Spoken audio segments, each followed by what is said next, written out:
தேவனுக்கு மகிமை உண்டாவதாக. பிரசங்கி 3:11 அவர் சகலத்தையும் அதினதின் காலத்திலே நேர்த்தியாக செய்திருக்கிறார். உலகத்தையும் அவர்கள் உள்ளத்திலே வைத்திருக்கிறார்.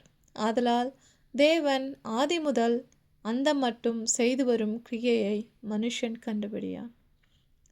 இந்த உலகத்தில் நீங்கள் பார்க்கலாம், நான் இது கண்டுபிடித்தேன், அது கண்டுபிடித்தேன், விண்வெளிக்கு செல்கிறேன், அல்லது என்ன வேணாலும் செய்யலாம்.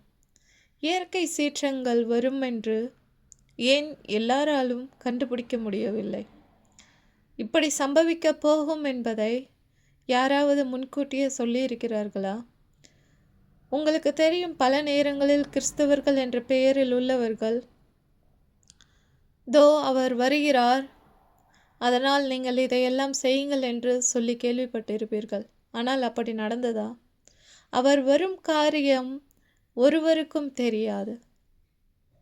தேவனை தவிர ஒருவருக்கும் தெரியாது. அதனால் தேவன் நம்மிடத்தில் காண்பிக்காமல் இருக்கிற எந்த காரியத்தையும் நம்மால் கண்டுபிடிக்க முடியாது. ஆதலால் தேவன் ஆதி முதல் அந்த மட்டும் செய்து வரும் கிரியையை மனுஷன் அறியான். நாம் மனுஷன். இந்த உலகத்தில் விஞ்ஞானிகளாய் இருப்பவர்கள் மனுஷர்கள். அதனால் எப்பொழுதும் நீங்கள் நினைவில் வைத்துக் கொள்ளுங்கள், கிறிஸ்தவர்களுக்கு இது தெரிந்திருக்க வேண்டும். தேவனுடைய சித்தம் இல்லாமல் ஒன்றும் நடக்காது. தேவன் செய்ய நினைத்த காரியங்களை ஒருவராலும் கண்டுபிடிக்க முடியாது. அதனால் எப்பொழுதும் தேவனுடைய பிள்ளைகள் ஞானமாய் நல்ல சிந்தனையுடன் காரியங்களை, நீங்கள் வேதாகமத்தை வாசித்தாலே அநேக காரியங்கள் நமக்கு கண்முன்பாக காணப்பட்டிருக்கிறது.